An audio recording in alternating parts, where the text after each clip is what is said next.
ओम साई राम। कैसे हैं आप लोग? आई होप सब ठीक होंगे। आज मैं आप लोग के साथ शेयर कर रही हूँ जलन।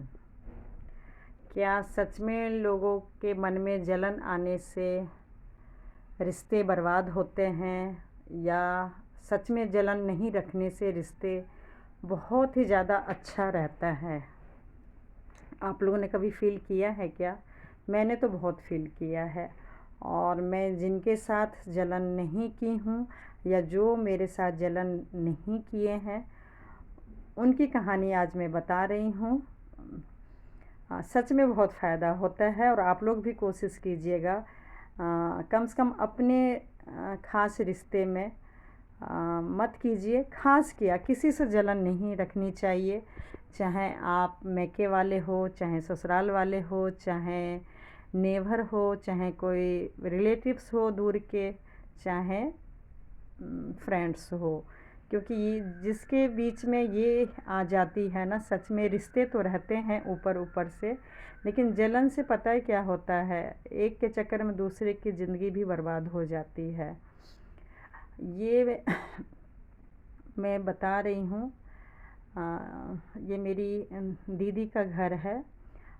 वैसे तो मैं शेयर करूँगी, पूरा घर भी दिखाऊँगी कभी, लेकिन अभी बस ये बताने की कोशिश कर रही हूँ कि जब हम लोग के पास कुछ नहीं था, लगभग बराबर में ही शादी हुई। दीदी का गवर्नमेंट जॉब, जिया जी थे, उसमें शादी हुआ। मतलब जिया जी से हुआ, और मेरा भी मतलब ठीक ठाक ही हस्बैंड बिजनेस कर रहे थे। तो दोनों की जर्नी शादी का बिल्कुल स्टार्टिंग में मतलब लगभग सेम ही था। और उन दिनों में क्योंकि फ़ोन भी उतना नहीं होते थे, और दोनों का ही जॉइंट फैमिली था, तो ज़्यादा बात भी नहीं होती थी। कभी कभार बात होना, या साल में एक बार ही दीदी आ पाती थी। लेकिन बस ऐसे ही थोड़ा थोड़ा हम लोग की मतलब बहुत जल्दी शादी हो गई। जब दीदी 18 साल की थी तब दीदी की भी हो गई, और जब मैं 18 की हुई तो मेरी भी हो गई। 2 साल का ही गैप है हम दोनों में। तो कुछ भी उसके साथ होता था, अच्छा बुरा, मतलब जो भी है दीदी भी शेयर करती थी, और कैसे मतलब जॉइंट फैमिली में रह के अपना मान सम्मान पा रही है, कर रही है, वो सब कुछ मुझे शेयर शादी से पहले भी करती थी। और मैं बहुत कुछ मुझे सिखाया है दीदी ने भी, जिया जी ने भी, शादी से पहले, कि मतलब ससुराल में कैसे रहना चाहिए। मतलब सच बोलूँ तो दीदी मेरे लिए काफ़ी आदर्श रही है, और आगे भी भगवान ने चाहा तो रहेगी। बहुत ज़्यादा काफ़ी नाइस कपल्स हैं, मतलब एक दूसरे को बहुत ज़्यादा समझते हैं। और जलन, हाँ जलन की बात है तो ऐसा हुआ कि मतलब जिया जी तो रेलवे में गवर्नमेंट जॉब है, तो उनका तो सब कुछ ठीक ठाक से था ही। और मेरे भी हस्बैंड ठीक ठाक कर ही लेते थे। लेकिन फिर मैं धीरे धीरे मतलब मैं भी जॉब करने लगी, और नॉर्मल जॉब से मेरा मतलब बहुत ज़्यादा फिर इनकम होने लगा। जॉब के साथ मैं बिज़नेस करने लगी। भगवान ने चाहा तो मतलब उधर दीदी को भी मकान ख़रीदी, मैं भी ख़रीदी। उसी मान लीजिए थोड़ा बहुत उन दिनों में मान लीजिए थोड़ा मेरा ज़्यादा हो गया, और दीदी का भी बैलेंस में थोड़ा कम, मतलब ठीक चलता था। लेकिन तारीफ़ ये कर रही हूँ कि अगर मेरा थोड़ा ज़्यादा पहले हुआ तो दीदी के अंदर भी बिल्कुल भी जलन नहीं आया।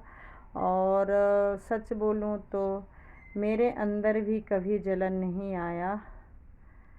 आज जिया जी लोग बहुत ज़्यादा आगे हैं, बहुत ज़्यादा, मतलब कोई मुकाम नहीं है मेरे या मेरे हस्बैंड से।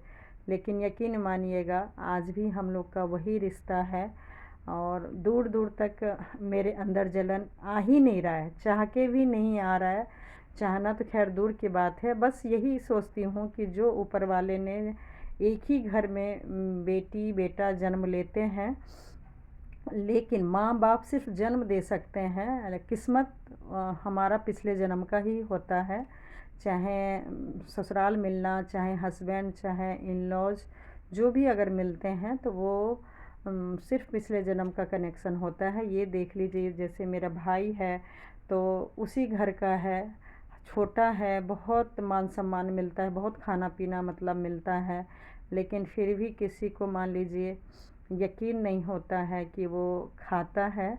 और ख़ासकर मेरी मम्मी का, तो मैंने दीदी को बोला चलो अब मैं वीडियो बनाऊंगी और तीनों टाइम का, मतलब मम्मी के यहाँ तीनों टाइम खाता ही नहीं है, ये भी वीडियो लाऊंगी कि क्या सच में टोटका होता है, मतलब जादू टोना होता है कि माँ से कोई दूर कर देता है या पति पत्नी से या रिश्तेदार से। मैं तो बहुत कुछ लाइफ में सीख चुकी हूँ, समझ चुकी हूँ। ये खासकर ये 4 महीने में या कई सालों से मैं ये सब के बारे में मुझे पता होता है, पता है। तो शायद मेरे भाई के साथ भी ऐसा ही कुछ महसूस हो रहा है, चाहे मेरे यहाँ आए चाहे मेरी दोनों दीदी के यहाँ जाए, टाइम टाइम से जो भी मिलता है सब कुछ अच्छे से खाता है, लेकिन मम्मी पीछे पड़ी रहेगी कि खा लो, लेकिन नहीं खाना है। तो मैं आज ये वीडियो वही बना रही थी कि मतलब नाश्ता भी, फल भी, लंच भी टाइम से खाता है। अभी शायद रात में पिज़्ज़ा मंगवाए थे, हाँ दीदी पिज़्ज़ा भी मंगवाई थी, तो वो भी टाइम से अच्छे से खाया था। तो जो कि ये मम्मी के यहाँ नहीं करता है और जिसके कारण घर में बहुत ज़्यादा टेंशन रहती है। और यही सब है परेशानी, क्यों हो रहा है ये सब भी मैं शेयर करूँगी। और मेरे लाइफ में भी इतना उथल पुथल क्यों था, पुराना काफ़ी वीडियो में शेयर की थी कि मैं बहुत ज़्यादा परेशान थी, तो ऐसा कुछ होता है। तो बस यही कहूँगी आज के वीडियो का, ब्लॉग का सारांश कि सच में मत जलिए, एक बार बिना जले हुए रिश्ता निभा के देखिए, सच में दोनों का फ़ायदा होगा, बहुत ज़्यादा फ़ायदा होगा। सच में हम दोनों बहन निस्वार्थ, बिल्कुल फ्रेंड की तरह मन की बात एक दूसरे से हमेशा शेयर करते थे और हमेशा एक दूसरे के प्रॉब्लम जो भी होता था छोटी मोटी वो हल करने की भी कोशिश किए। जल के कोई फ़ायदा नहीं है।